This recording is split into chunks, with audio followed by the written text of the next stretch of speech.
నమస్కారము.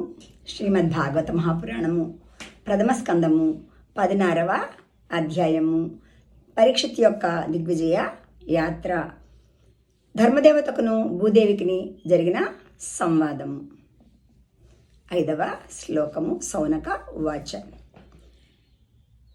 కస్య హేతోర్నిజగ్రాహ కలిం దిగ్విజయే నృపః హృదేవ చ హృదృక్షుద్ర కోసౌగాం యః పదాహనేత్ తత్కచ్యతాం మహాభాగా యది కృష్ణ కథాశ్రియం.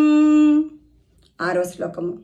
అథో ఆస్య పదాంభోజ మకరందలిహాంసతాం కిమన్యైరసదాలాపైరాయుషో యుధసద్వ్యయః. సౌనకుడు వచించెను. మహాత్మా, సూతముని, దిగ్విజయ యాత్ర సమయమున పరీక్షిన్ మహారాజు కలిపురుషుని సంహరింపకుండా కేవలము శిక్షించి ఏలా విడిచిపెట్టెను. ఏలయన రాజవేషములో ఉన్నను ఆ గోవును కాల్తో తన్నినవాడు శూద్రుడే కదా.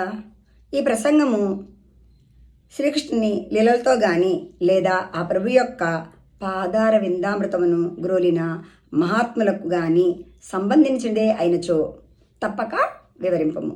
ఇతర వ్యర్థ ప్రసంగముల వలన ఆయుక్షీణమే గాని మరి ఒక ప్రయోజనమేమీ ఉండదు కదా. 7వ శ్లోకము.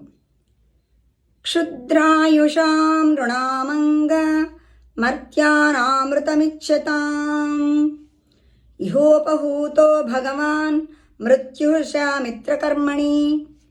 మహాత్మా, మానవుల ఆయుర్దాయము అల్పమైనది. అందరూ మృత్యుముఖమున ఉన్నారు.